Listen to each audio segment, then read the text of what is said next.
Welcome to Season 2, Episode 2 of the Inclusive Chronicles Tips and Tricks for Inclusion in Alberta. My name is Kelsey Bagnall, and I will be your host for today's episode. During today's episode, I am fortunate to welcome Landry and Joshua.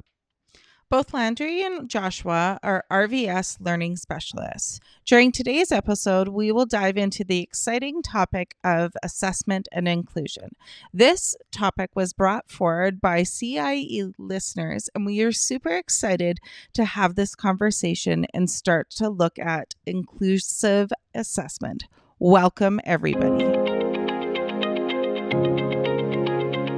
The Alberta Teachers Association respectfully acknowledges that we are located on Treaty 4, 6, 7, 8, and 10 territories, the traveling route, gathering place, and meeting grounds for Indigenous peoples whose histories, languages, cultures, and traditions continue to influence our vibrant community.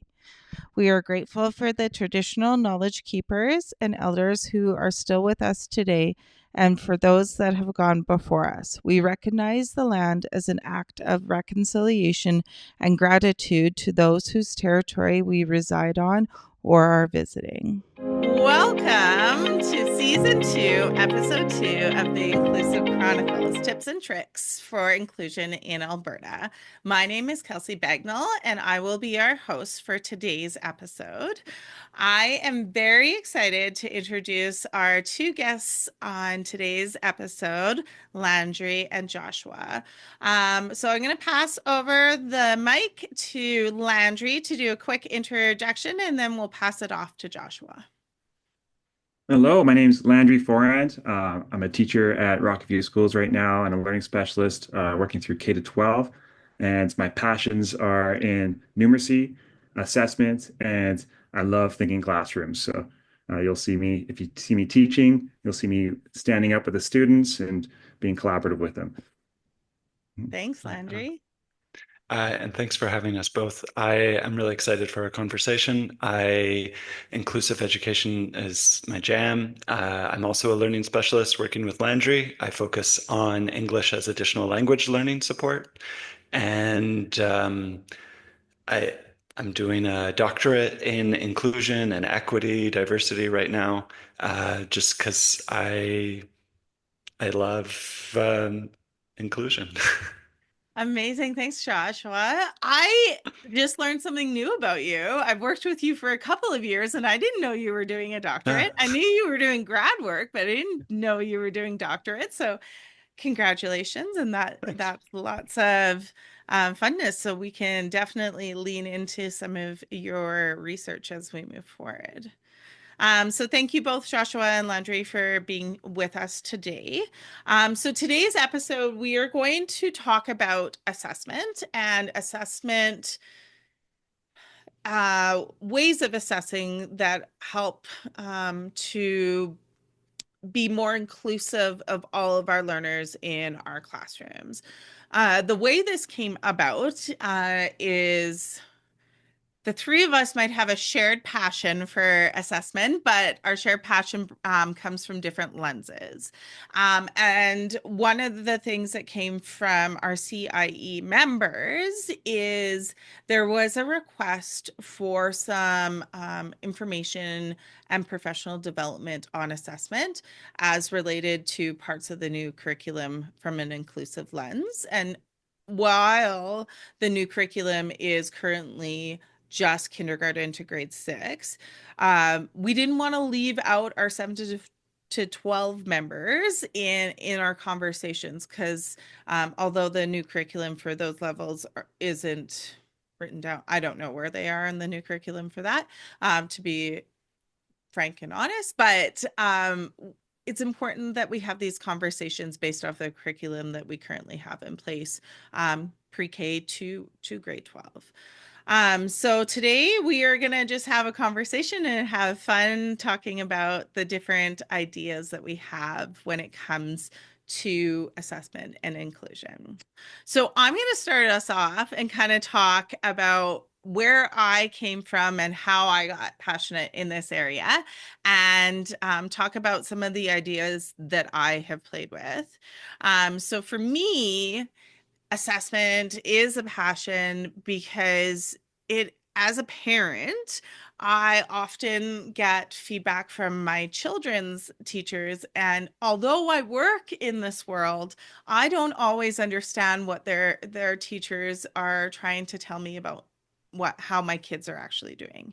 And so for me as a parent, um, I really am passionate about understanding how my kids are doing so that I can support them at home.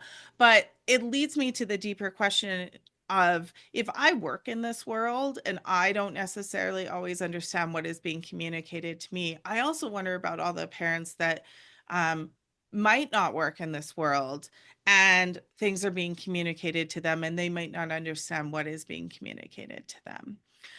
So part of my passion comes from a parent lens, but my other parts of the passion for assessment comes from really that idea of universal design for learning and providing access points for our kids to be able to be successful in the classroom, and then offering authentic learning experiences. And for me, when I start thinking about planning based off of the curriculum, I always start with the goals in mind. And for me, that is the curriculum, the program of studies that we've had in Alberta. And so taking the program of studies and setting up those goals, looking for the goals, and then backwards planning from these are the goals. This is how this is the rubric that is going to assess the goals, and from there, design the learning opportunities and activities that are there. And always keeping in mind that I'm not assessing necessarily the activity, the date and the time that an activity is being done. I mightn't in certain places, but ultimately when I come to assessment, my assessment goes back to what is the goal, and the goal comes directly from the program of studies or the curriculum. So I'm going to share my screen. Landry, Josh, what do you think about what I just said? Do you have anything you want to jump in and add to that? Yeah, the beautiful thing about what we're going to talk about today is it's not new curriculum, it's old curriculum, it's any curriculum, uh, anywhere really, anything that involves assessment. What we do will probably work and transfer over if you find it valuable. Yeah. Awesome.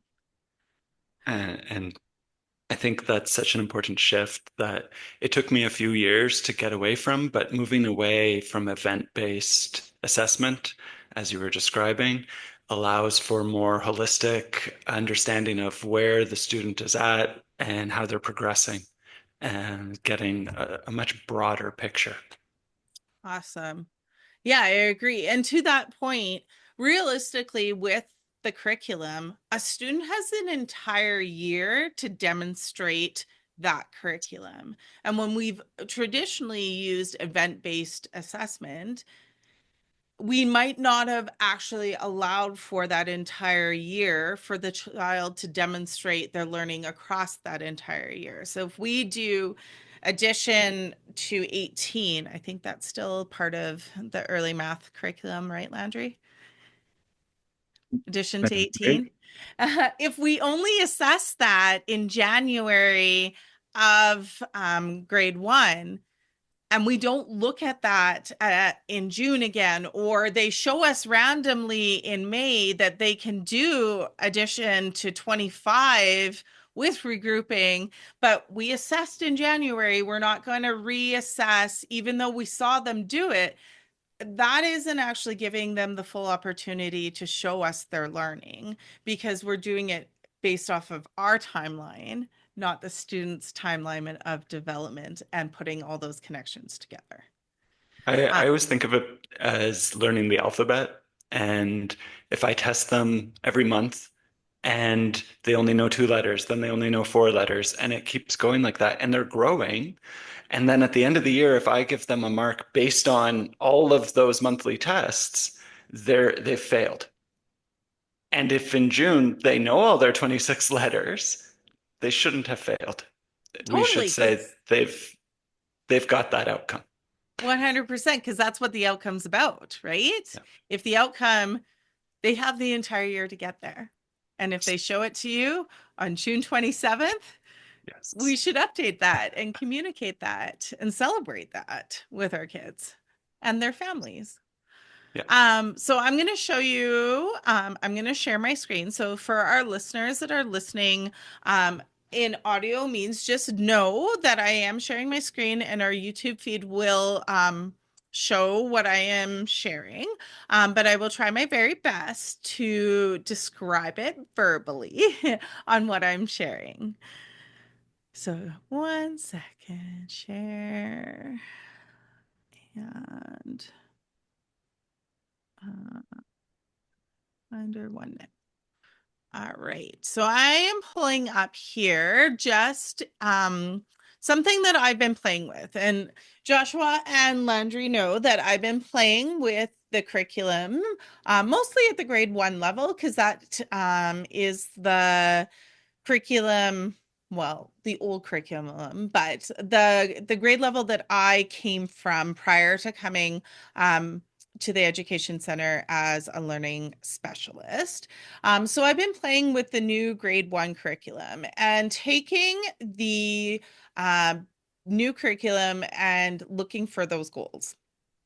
And using those goals to create an additive scaffold within uh, the the rubric. And to Joshua's point about the alphabet example, they might show you one thing in September, but in June they might show you a completely different thing. That's across all of the curriculum that we have. So on my screen currently is a sample science rubric that I've played with. And so it's looking at the guiding question from grade 1 science is how can properties of an object be altered? And then the learning outcome is students analyze properties of objects and investigate how they can be changed. And the rubric I have set up as a 5-point rubric, partly because the school division that I work for uses a 5-point.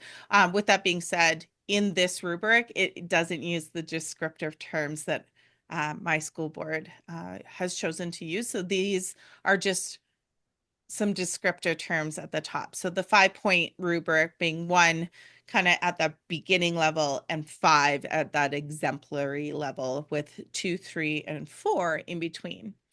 And what I really truly believe about assessment, to Joshua's point about the alphabet, is having additive model of complexity. So at 1, we might have a more simple understanding of the concept, but we still have an understanding of the concept. And then at 2, the complexity of our understanding gets a little bit broader and a little bit deeper. And then at 3, same thing, it's going a little bit deeper and so on and so forth. So really having our kids grow and stretch in their understanding across the year. And so for me, when I start playing with rubrics, that's what I'm trying to do with assessment. And for me, when I start with doing assessment, I'm also very passionate about play-based education. I'm using play as a modality and an entry point for all students.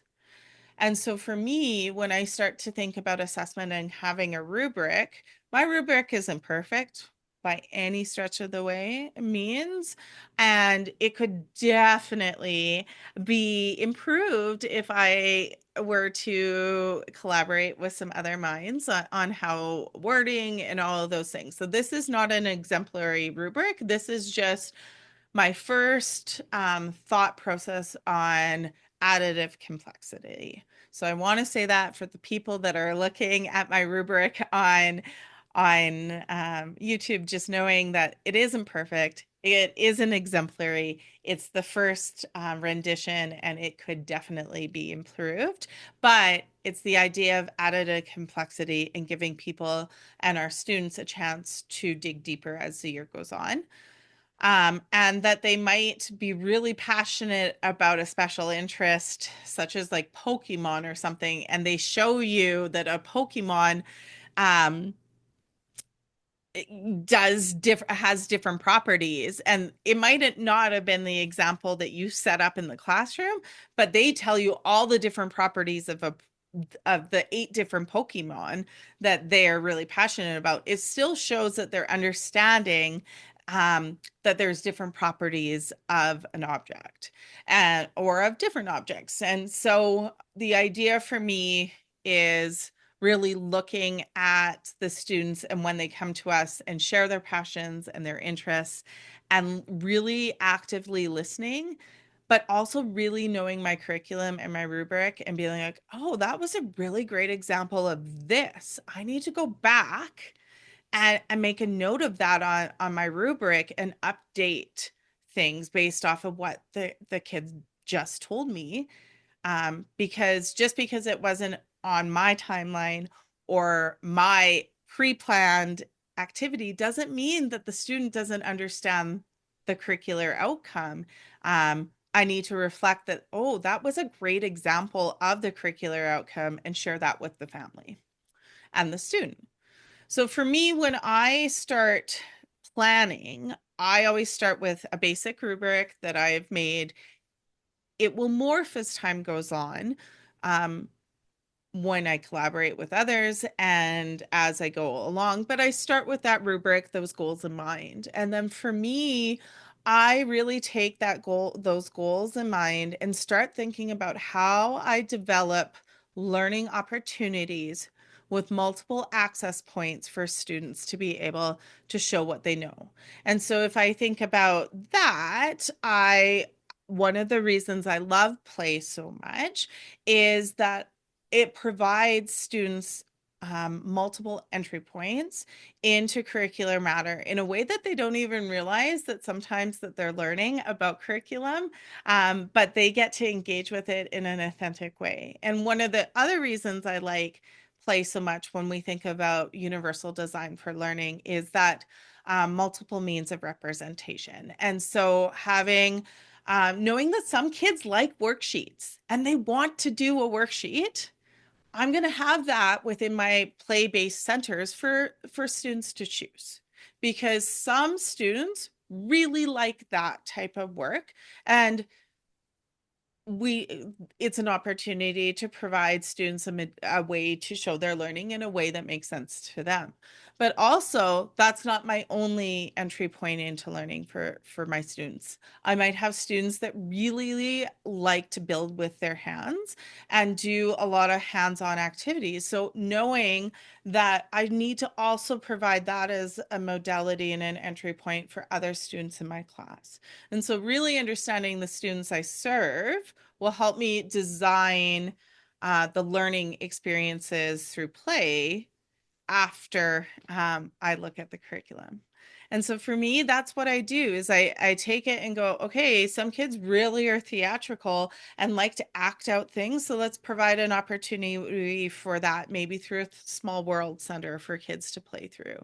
Or they really are sensory seeking and they want to explore properties and materials through sensory changes and going, oh, I don't like the feeling of slime. I don't like the feeling of slime and what that feels like versus the feeling of rice, and talking about the different properties and how those feel and different pieces, and using the building center. And then there's also going to be the kids that really do learn by watching YouTube videos and curating a list of those things. So for me, the assessment, going back to the rubric, is the goals of the curriculum and getting to know how deep those goals can be.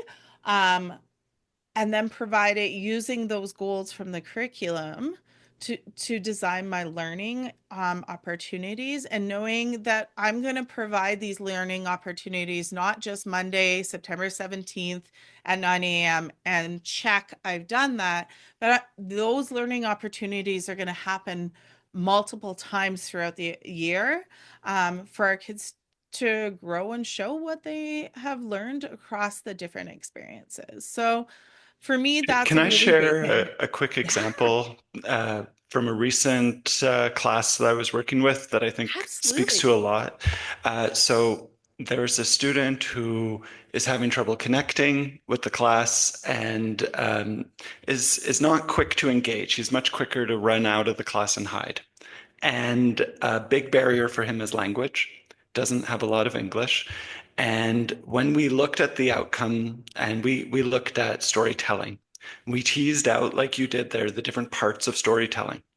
And I ended up bringing in some pine cones into the class. So using loose parts, using play, and that got them coming in, feeling safe, engaging, and they ended up creating this amazing story there. And the first time they did it, it was you were hinting at there, observational. So it wasn't on the teacher's time of it's got to be right now and it's got to be written a certain way and it has to be on Friday because that's test day. It was in the moment right now. Let's capture this and bring up the iPad and film them. And then because they had made the connection, they felt safer to do it again on a second day. And that time, they were feeling good enough that they were actually able to speak in Russian, describe their whole story, and with a bit of translation software, their story was then shared with the whole class. So, Amazing. yeah. That's Uh, Play for the win and knowing that we had found those parts in the assessment so that through a rubric like yours, we are finding all this data and doing it on the student's time and making deeper connections so that I'm sure this week, next week, they'll be even quicker to get into class and have started to build those connections. amazing. That's an amazing story, Yeah, Joshua. it was great. It is. And that is such success because you're right. If they find that piece in through the pine cones, loose parts, whatever it is, they're gonna and they feel successful through it, they're likely gonna take the risk again. Yeah. And like you said, they don't even know they're learning and working. They might feel like this is a little play break. Yes. So true. And I think you just brought up something that I didn't do a great job of, but I know Landry will, is talking about triangulated assessment and the idea that product is not the only way that we assess our kids. And if we are only assessing through a product, um, we're we're missing kids and what they know. And so I think this might be a great jumping off point for Landry to talk about some of his ideas because he's got great ideas. Okay. Yeah, I want to like assessments kind of really, it's a weird thing. It influences our behaviors quite a bit.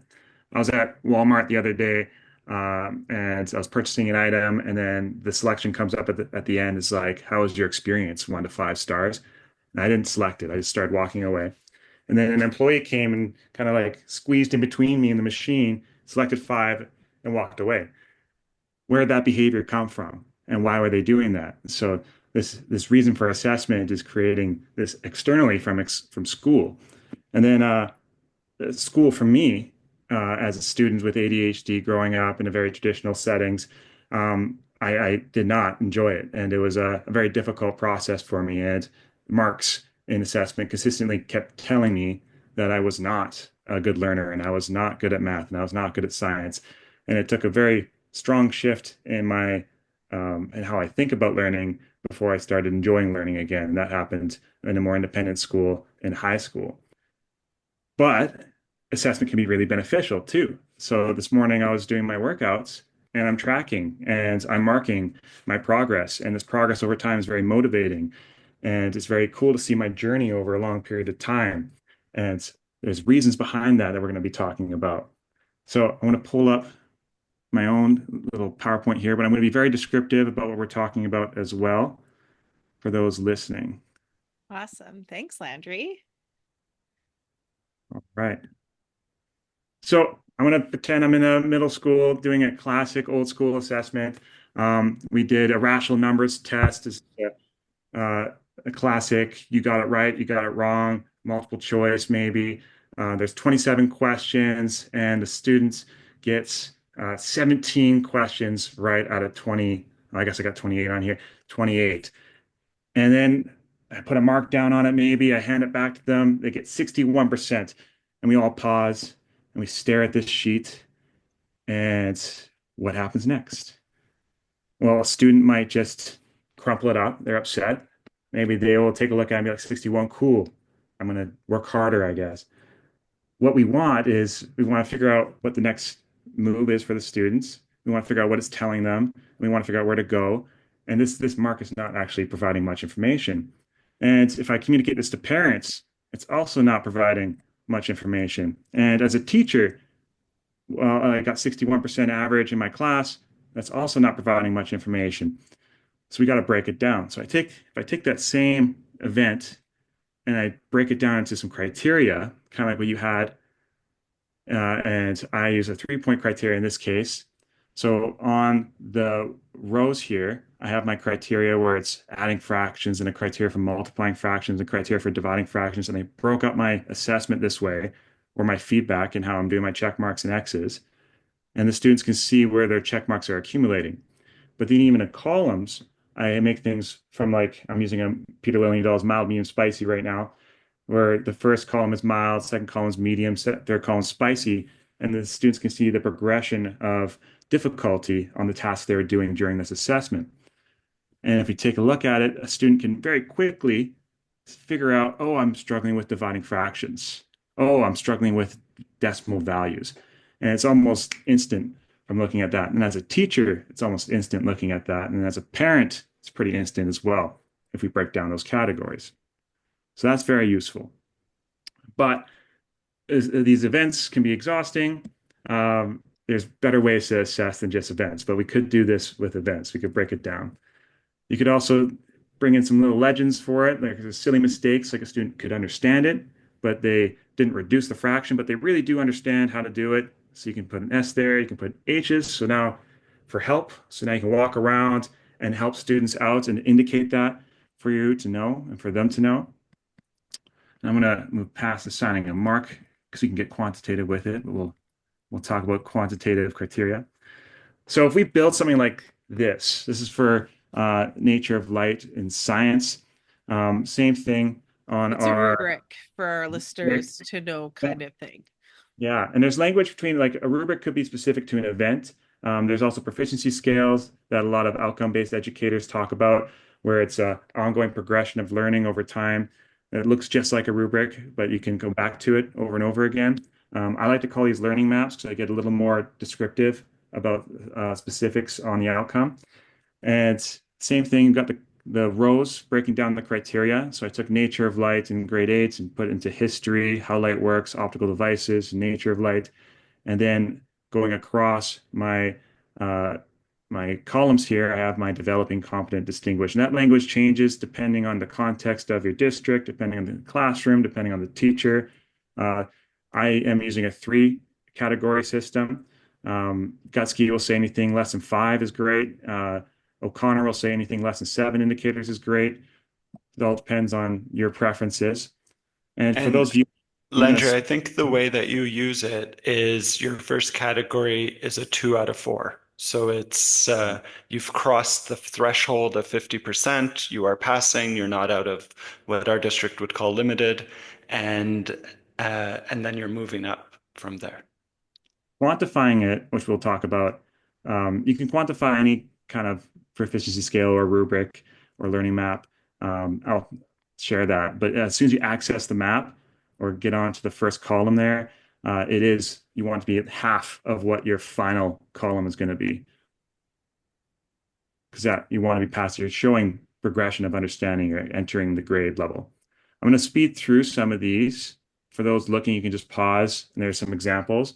But I will highlight what I try and do is I use the verb here at the beginning.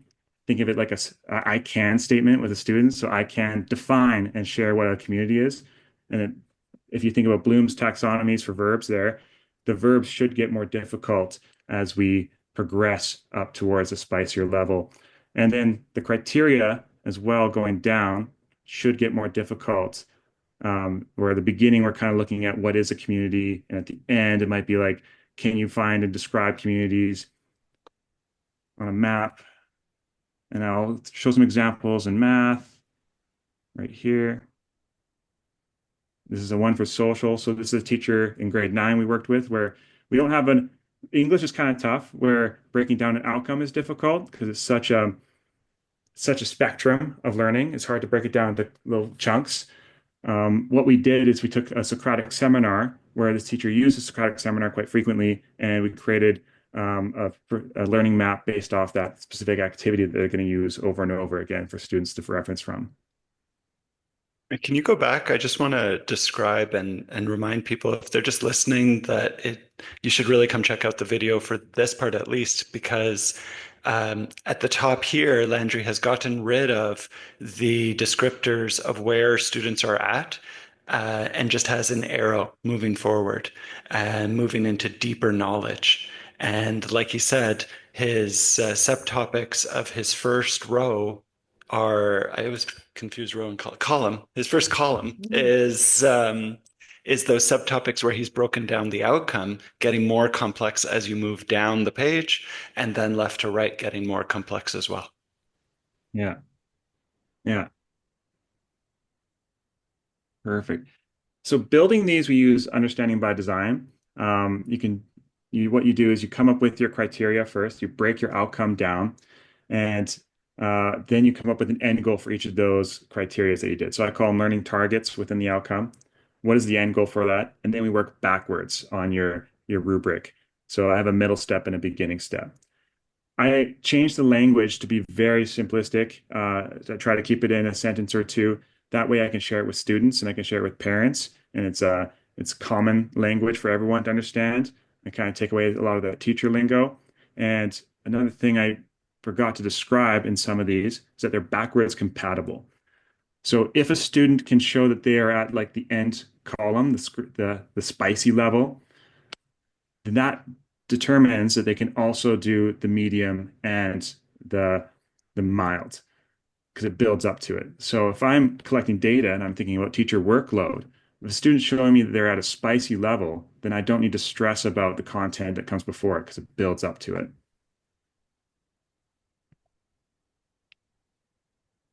So So unlike with your first example where they got 17 out of 27, if those 17 were all in that last column, they'd be getting 100% instead of just the total of the percentage what they did. yeah, and if you're curious about it at the end, we can go back to that example and then go slower through quantifying it. But I'll also share why sometimes we don't need to necessarily quantify it. Some districts really want percentages, and we can turn any of these into percentages quite easily. But I some am going to share, districts don't require percentages, especially prior to high school. So we don't always have to quantify things, but it's good to know that we can. and some teachers are more comfortable with the quantifying at the end. I still like to do it personally, but there's I don't. has got with just the three indicators. Yes. We'll see how it works. I'm going to share adaptation from Lily Doll, which is an adaptation from O'Connor, the parachute example. If anyone hasn't seen this, you should definitely check it out and take a look. I'll try and describe it here. But I want you to imagine that we're all going on a parachute or a skydiving trip, and we've looked at four people that are going to pack our parachutes, and you get to choose which one is going to pack your parachute. And just to be extra safe, I've also gathered their credentials and their experiences over their time in school for parachute packing school. And what we have here is their kind of learning journey. So Lindy, at the beginning of her parachute packing journey, was terrible. And over time, she got a little better, a little better, a little better. And by the end of the course, as things got more complex, she was also able to adapt with that and has shown mastery at the end of the course. Adam, at the beginning of the course, was excellent. Over time, got a little worse. There's some stories there, maybe. Who knows what's going on? And by the end, Adam could not pack those complex parachutes. So Dallin, he could likely do the more mild type of packing of the parachutes really well, but as it got to the spicy was significantly harder for Adam to pack. Am I understanding that correctly, Landry? Way to look at it. Absolutely. And Dallin is a little more erratic. We have good days, and bad days. This could be like mom's house, dad's house. It could be different things going on with weather and injuries and sports. Who knows? They're staying up late for hockey, but Dallin's just up and down. And then we have Justin, who is always average, like always gets those parachutes kind of well packed, nothing up there, nothing down low. And what happens in a lot of schools and a lot of grading and what I experienced growing up is that we do an average. And so if you do an average of all these people here, these four parachute packers, we got the same mark. But if I asked you, who do you want to pack your parachute? Usually the audience is pretty Lindy. quick. Lindy. Yeah. I Yeah. feel like I'm going to survive jumping out of a plane with a parachute on my back with Lindy. Yeah. And it's a confident Lindy. Why Yes. don't we have grades representing this? If a school wanted to look at students to take in for universities, for example, why are we doing an average system? Stuff like that. So what this averaging has created is for me as a learner is I learn quite late. I'm a late bloomer in my learning. And so every time I make a mistake in school, I would get punished and then I'd get punished again and get punished again. Then I'd finally do really well, but it would average out to something really low. And so that's how I always represented myself was a low learner. That creates behaviors and bad behaviors. I wasn't a great student to have in a class. I reacted quite a lot. So we want to represent students where they're at the end. Before we get to data collection, we want to talk about triangulation and assessment. We do a couple tasks in our district where we ask them to talk about the ways that like a dentist assesses your teeth. Would you guys like to come up with some examples how a dentist assesses your teeth? Through x-rays. X-rays, yeah. Tapping on them. Okay, tapping on them. What else do they do? They sometimes use the little pokey thing to look at your gums. Okay, okay. Do they talk to you at all? Yeah. Yeah. My favorite's like, are you flossing? Oh, the flossing question. I hate the flossing question. You know, I wasn't as well because I'm bleeding right now. I floss all the time, and it doesn't matter how much I floss, I still bleed, but nobody believes me. Yeah. And what a dentist is doing is they're triangulating. So they're using conversations, they're observing your teeth as well, and then they're looking at products with your teeth through x-rays and old data as well. And that triangulation is really important, figuring out your quality of teeth. What would be really scary if I went to a dentist's office and there was complete silence and they just like banged around my teeth a little bit and then I walked out afterwards. That'd be really weird. Similar to a doctor's office, that'd be strange if there's no conversations, if there's no observations on what my body was doing, and they just looked at maybe a quick survey that I did online about how I'm feeling and they read that as a product. That wouldn't be too accurate. Or if I was taking a driver's test, Damien Cooper really likes this example where uh, my driver's test was just a piece of paper and a pencil, and I rocked it, and now I'm back on the roads driving. That would be really scary if people were doing that. So there's triangulation in all these assessments in our everyday life, but for some reason in schools we heavily rely on products, and we kind of want to change that. So I'm going to go over this. Product is like things like quizzes, performance tasks, projects, videos, presentations. Observations are things that are happening with students in the moment, and you're looking at these students engaging in a performance task, maybe of some sort. And then conversations, those impromptu conversations that you have with a kid. It's not prepped. It's if they had a speech ready, that's a product. If you have them a question and they're replying and reacting to that question, you're having a conversation.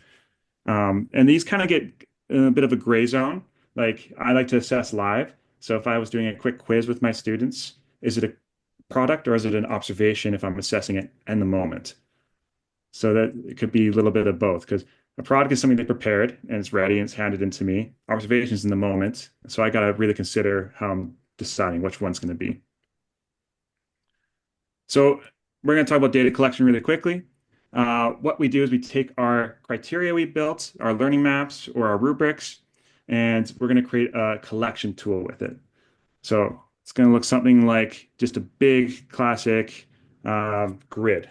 except I put the indicators or I put the criteria for each target up top, and I have the three indicators, mild, medium, spicy, or beginning, progressing, advancing, or this one's basic, intermediate, advanced, underneath each one. And I made the language very clear for myself and the students and the parents what beginning, intermediate, and advancing is. So everyone understands. And if I'm looking at adding fractions and I'm doing like a lesson and I like to do thinking classroom, so students are at the boards working, it's really easy for me to observe. And I can actually take a look and be like, oh, they're adding with common denominators, but they haven't gotten to uncommon denominators yet. So I can do a check mark with an O. So I know they're at least there and I collected that data. And it's in the moment. And I'm not doing all the students at once. I'm doing a few students at a time. Maybe I pull a few kids aside and have a conversation. So I have a little check mark with a C for conversation. I'm giving myself some legends for it. Maybe I have some group work and I can add another indicator. I use a G for that. And if you're listening, you probably want to take a look at a picture online, maybe, Yeah. because but a It's data. really clear though when you see it online. If I do a check-in, which is like a little quiz, because I do frequent low stakes testing or no stakes testing, I just do a normal check mark. So that way I'm representing my products with normal check marks, conversations with check marks with a C, and observations check mark with an O. Okay. So we built that up over time, way over time through a whole unit, 2, 3 weeks maybe. And I collect evidence on each student slowly, but frequently. It's not waiting till the end. It's happening throughout, it's happening live. I barely assess at home. I assess in the classroom in the moment. That provides me a lot of information to take action on the next day or within the lesson, and also provides the students opportunity to get feedback so they can improve before the end results occur. And Landry, it also reduces the amount of marking that you have to do after the fact, outside of that class time by Mhm. doing assessment in the way that you are doing it. Yeah, because I'm assessing, well, I'm doing a thing in classroom, and so I can interact with students as they engage with their learning, similar to play-based learning. It's a lot more student agency. I have the freedom to go and collect data. Yeah, it's fantastic. I barely worked at home after this. That makes my heart happy to hear because as somebody that goes into lots of different schools and talks to lots of different educators, it can feel like a lot if you have to go home with a huge stack of marking, but knowing that maybe if we make a couple of switches in how we do our assessment, not only is it making it more authentic for our kids, and providing us as teachers the information on where we need to maybe spend a little bit more time, but it's also providing me a little bit of work-life balance outside of my teaching hours. Hmm. So I love it.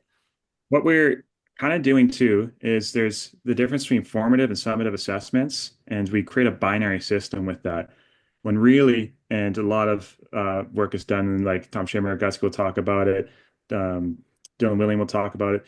There's a lot of gray zone in what is formative and what is summative. What might be summative for one student might be formative for another. So what we've done here is we've done what I do is I collect formative data nonstop, and it's always formative. It's building up. It's informing our direction. It's informing student direction, and then I summarize that formative data into a summative grade. But you can also have summative designed assessments still. It's really good to have strong performance assessments and that match the criteria of your outcome. And so I would use a different color pencil there, and it's a really cool feeling. It's a really great feeling when your summative assessment that you feel like is a strong design one matches the collected formative data of the students at the end. So speaking of the parachute example, we have these collection of check marks where some students are showing check marks at the beginning level, but also check marks at the advancing level. Which ones are we going to use to represent their mark at the end? We're going to use the mark that is the most consistent and most recent. So that's why we're looking for not just one check mark. We're looking for two check marks at least. Three check marks would be great. And it's even better if it can be between a product and an observation, or a product and a conversation, or an observation and a product. So we triangulating as best we can. And a Uh, check mark being a time that you saw the student achieving that level of understanding, showing their understanding, whether it was through observation, conversation, or product. Yeah. And because I designed clear criteria and a very strong learning map, maybe, sometimes they're not as strong. You develop it as you learn. Then that way I have my check marks are matching that criteria and they're pretty valid. And it's very likely that with three indicators that I'm going to land a student exactly where they're being represented. If I had 100 indicators, very unlikely it would be correct. And then obviously that effect reduces with less indicators as you go down. Yeah. Awesome. So quantifying this, if you want to look at the slideshow online, what I'm doing is I'm using three indicators. So I'm taking that last spicy level, it's now worth 4 points, the medium's worth three, and the basic's worth two, making sure that the lowest is half of the highest. So that way, if they enter, they can actually represent that they're passing. So these are students that have done fairly well. Okay. And then here's some other students that may have struggled a bit more, and the feedback is pretty evident. I can look at a student six, for example, here. Um, has multiplying dividing fractions, that's where they're struggling. Like it's super instant to see that. Same thing, we can quantify it. And student eight has a story going on. Like they're maybe a student that doesn't come to school too often, and so they come in, I try to assess them, and nice thing is I don't have to give them a big quiz or something like that. All of a sudden they come in, oh, you're missing the assessment day. I can actually just have a conversation with them and say, okay, you're not understanding this yet. It might be because you're missing school too much or something's going on. So that would be a story. I wouldn't report a grade there. I would look for more evidence and contact the parents and communicate with the school about that.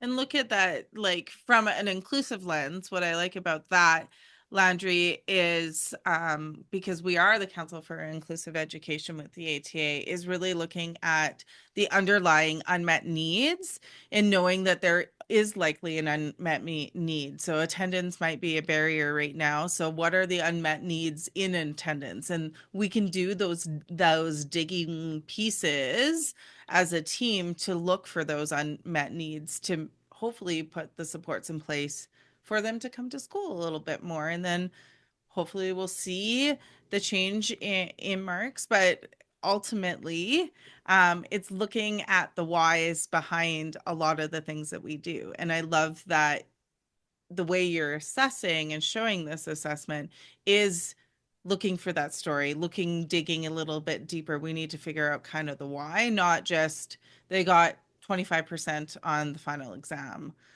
for this unit. All right, that's Mhm. okay. That's what they got. Let's move on. And the lack of evidence that we've collected for this student also tells us that there's a story going on. If there's frequent evidence showing that they don't understand it, another story is happening there too. But this provides us that kind of information. Yeah. So just thinking about how I do it, my classroom is all about collecting evidence nonstop, in the moment, live, and I provide feedback nonstop, in the moment, live. And different types of feedback exist. There's different ways to send it out, which I can talk about later. But practicing learning, and then what I do is I report at the end a final product, waiting till the end. So students don't actually see a mark until the very end. But that Now, doesn't mean that you haven't given them feedback. You've given them so much feedback throughout the whole learning that although they might not have a final mark until the end of the unit or whatever, it doesn't mean that they know what they're doing. They know where they're successful, and that's because of the feedback that you've been giving mhm. continuously. So I And know, he has the arrows going in and out there. So Yeah. collect evidence, get feedback, and then more evidence. So they get to use that feedback, not just use it to understand their mark. yeah. And then I know need to improve myself in my feedback or my criteria or my communication if a student is surprised at the end with their mark. Yeah. But there's a lot of research showing that if you show marks ongoing between the learning, it reduces their motivation and their emphasis and their motivation to learn, their intrinsic motivation, all that. So at the end is best. Types of feedback between the learning, like in person, in the moment. Timely feedback is really important, right? Like a lot of stuff going on there. A whole another podcast for feedback. Yeah. Just going to quickly show what it looks like on a big scale with 30 students. It would look like this for me. I would put some big students' names down on the side, I have my subtopics at the top. It fills up over time. Probably have more than these check marks. It's just for showing teachers. And then I can quantify it if I wanted to at the end. Lots of stories here. Even as a teacher, I can see in subtopic 2 here, there's a lot of beginnings and not a lot of mastery. Well, as a teacher, I probably need to improve on subtopic 2. So that's great information. And then reassessing students, I can in the moment have a conversation with a student rather than have a reassessment and focus on one criteria piece and then move it up over time. My power school would be different now than it was, but with the students I had and the families I had, it was very power school is not a good communication tool. So a lot of my communication came in class, in person, and through email and through phone calls. But I would still report, and I would report a grade and just a grade. Um, I advocate that you could create two. So in Power School, I don't do events, as Joshua was talking about earlier. I'm doing a data gathering system. So I just report a single outcome and I make my assignment name that single outcome. Yes, I love that. And then I post the grade at the end. What I would tell teachers to do now is have a second assignment that is about formative data, or maybe keep it in the same assignment, but formative information on this outcome. And it would just be comments. The comments would be different for each parent and teacher and student, depending on the needs of the student. So if a parent was like very highly valuing comments online, then I would spend more time putting comments online at Power School versus some students that might be very much in the moment. So I'm kind of diversifying how I give my feedback that's best for the students and reducing my workload where uh, instead of mimicking a copy and paste comment for an event where it's not that effective. So I have my grades posted. There's some stories happening here. And then over time, I can add comments and change the grades because even though I finished the unit maybe in my class, doesn't mean the learning's done. We're going to come back to it. I can upgrade over time. I can talk to students at any time and they want to upgrade their mark. It's fluid. It's a fluid system and it's in one assignment as an outcome. So it's easy for me to change instead of coming up with an algorithm to map it. All right. Awesome. Wow. Landry, I love listening to you talk about assessment because you can see your passion and love come through your conversations. But I really do love that you try and give that authentic feedback to kids. And you're looking at assessment that isn't event-based, but really allowing kids to show their learning over time because they do have that year to do it or semester in high school. Um, and and it's authentic and it because of the way that you use um the understanding by design and starting with the like what are those goals, you're providing opportunities through the assessment for you to then design um, your instruction and the pieces within the curriculum for multiple entry points for students, which is awesome. Mhm. I want to repeat a part that was so important to me when you were saying that something that's formative for one student can be summative for a different student. And I think that really helps us shift away from the practice versus game day analogy, Yeah. that a student can be making I'm really bad at sports analogies, but they could be making 3-point shots consistently in practice and they don't in the game. Well, like you were saying, that's a time where we have to go find out what the story is. We have to have a conversation that adds to the products that we're seeing.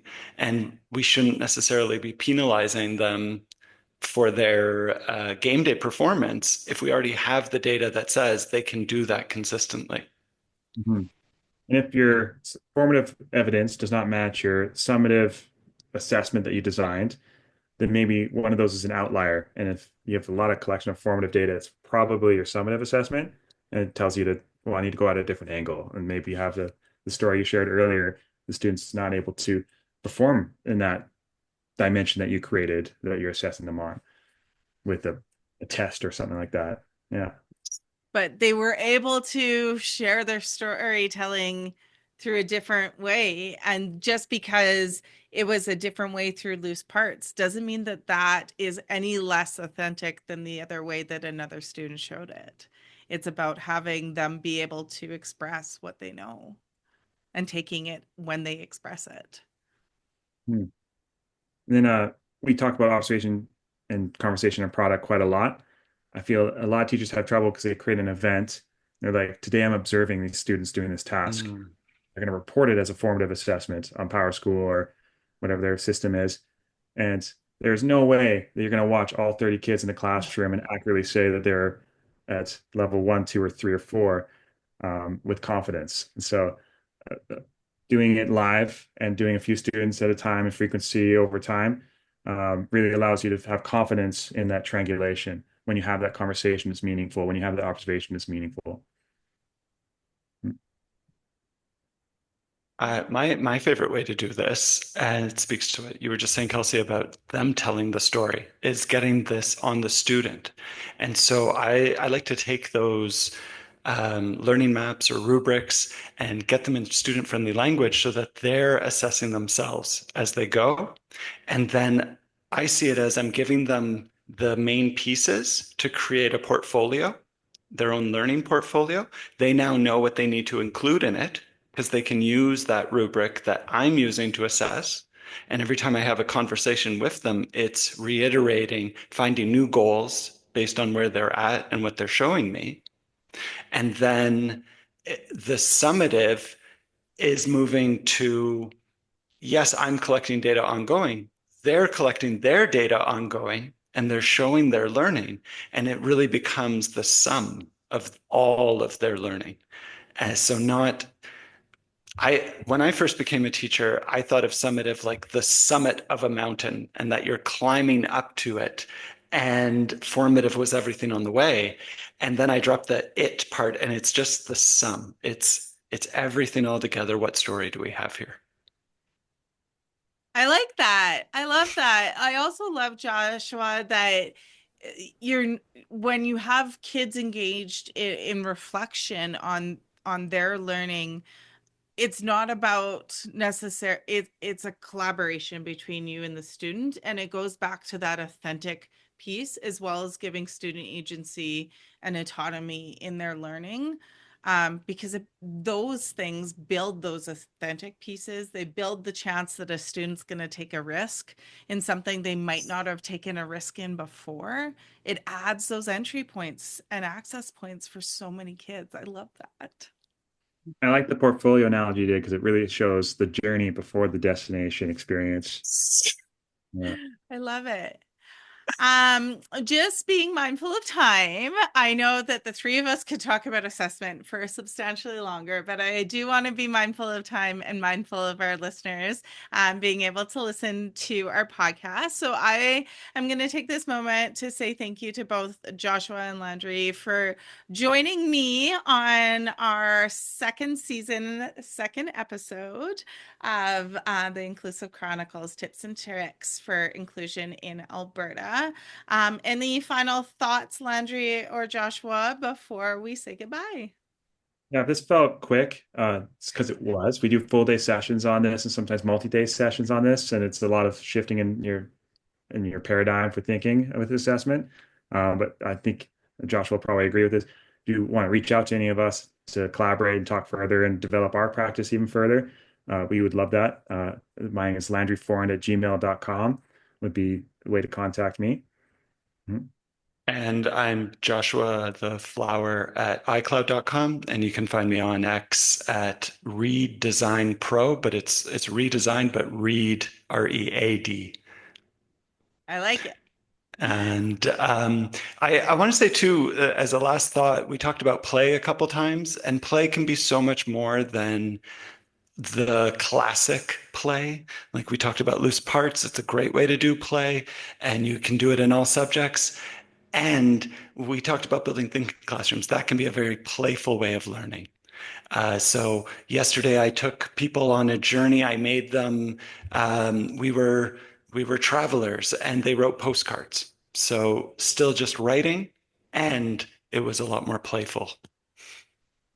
Well, maybe Joshua will have you back at another point later Love in to. this year. And we can talk more about play because I do wholeheartedly believe in play and see how play can be a modality that provides so many students that access to so many things within our classrooms. So maybe I'll have you back again at That would another be great. point.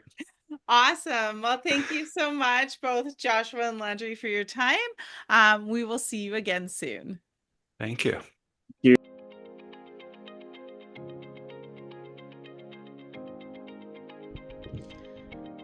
As an organization that promotes and is committed to respecting human rights and ensuring a safe, secure, and healthy environment for all, the Alberta Teachers Association, ATA, works to ensure that those who are present or participating in ATA programs and events are protected from violence and harassment.